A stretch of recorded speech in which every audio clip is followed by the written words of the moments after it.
So when you finish at St. Leo's, you graduate there, and then you go to high school after St. Leo's.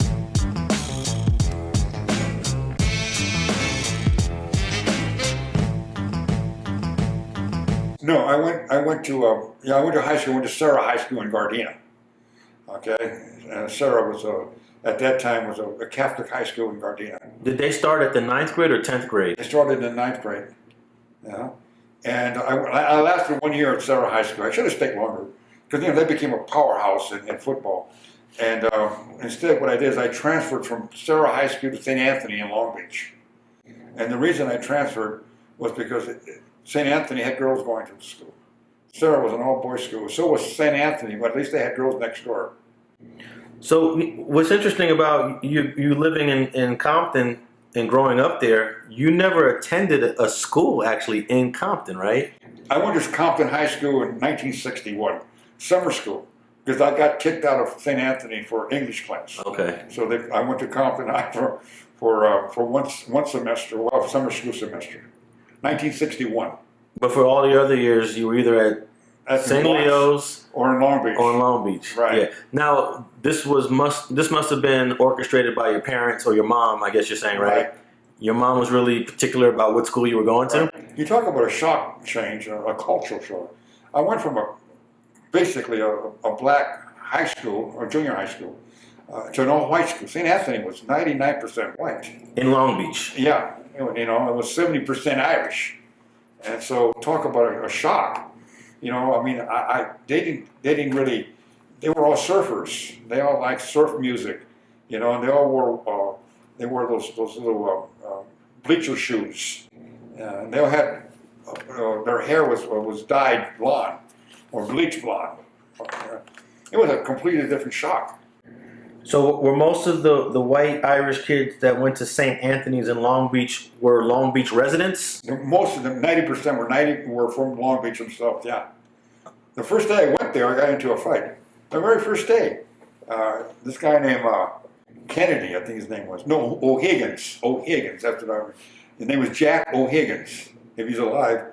And he came up to me and says, "Hi, my name is Jack O'Higgins." I said, "Hi, my name is Rick Bacon. Do you want to fight?" I said, "I don't even know you." He says, "Well, let's fight anyway." So I said, "Okay." And he says, "Well, I box at the YMCA right around the corner." He wanted to box with me. But he didn't realize that I had been boxing on 120th and Central for how long, right? So I said, "Sure." We put the gloves on, and I gave him a pretty good beating, and that was the end of that. And then he was one of my best friends. So when you went to the high school in Long Beach, a lot of these white Irish kids were kind of like street tough kids too. Yeah, they had their own culture, and that's why they call them fighting Irish. Yeah, they do a lot of fighting, man. They fight among themselves, but they don't take it. They don't take it personal. They have a fight, and then they're friends. Were any of these white kids associated with any gangs in Long Beach at the time? Oh, that was a complete cultural shock for me. They had no gangs at all there. They were totally, completely. Jack Snow went there. Remember the Ram? He was one of my schoolmates. All right, so I think you mentioned that a lot of different. Well, I guess that's after high school. There's a lot of tough white guys in Compton. Oh yeah. Right. But did you learn about these tough white guys while you were at St. Leo's and Watts, or you learned about these guys a little bit later? Okay. What happened was this: we'd go to the Tower Theater. My friend, 2 houses away from me, his name was Ronnie Gillahan. He was a big black kid. He was really big. He grew up to be like 6'8", and he was my buddy. So we would go and catch the bus to downtown Compton, and then we'd walk over to Tower Theater, which was on Long Beach and Compton Boulevard.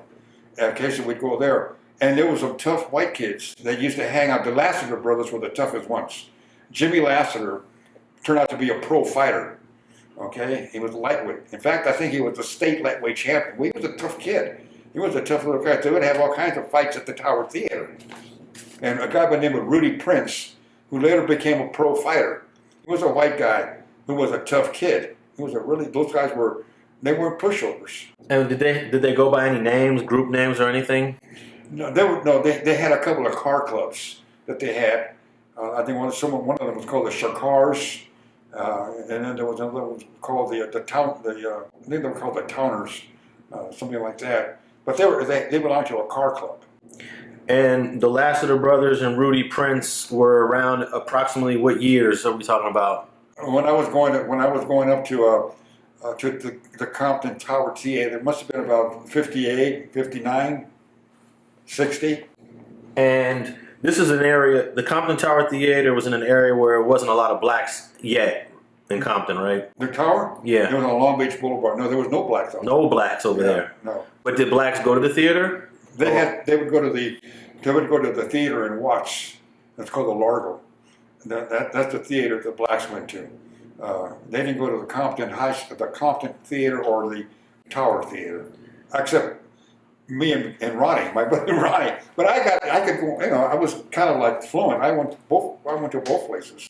So blacks that lived on the west side of Compton and Watts, they stayed away from the east side of Compton. They stayed completely away from East Side Compton.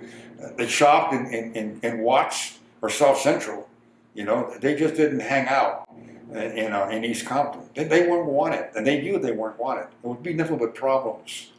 Do we know of any blacks that did push the envelope and venture off over there? Yeah, my buddy across the street, Rex Pope, he went to eat at Jerry's Barbecue, which was off of in Long Beach Boulevard. He says they treated him like crap. They were lazy to give him in, and then when he complained, they said, "Well, get out of here," basically. So he said he knew they didn't want him there. And with this part of Compton history, I don't know. I'm sure Clee's going to go into it in much more detail.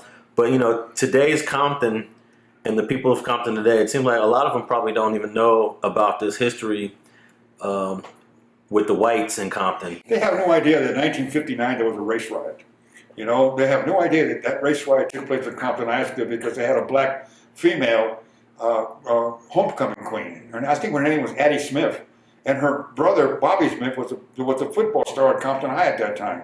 That's when the spook hunters came in and helped out the whites in that gang fight.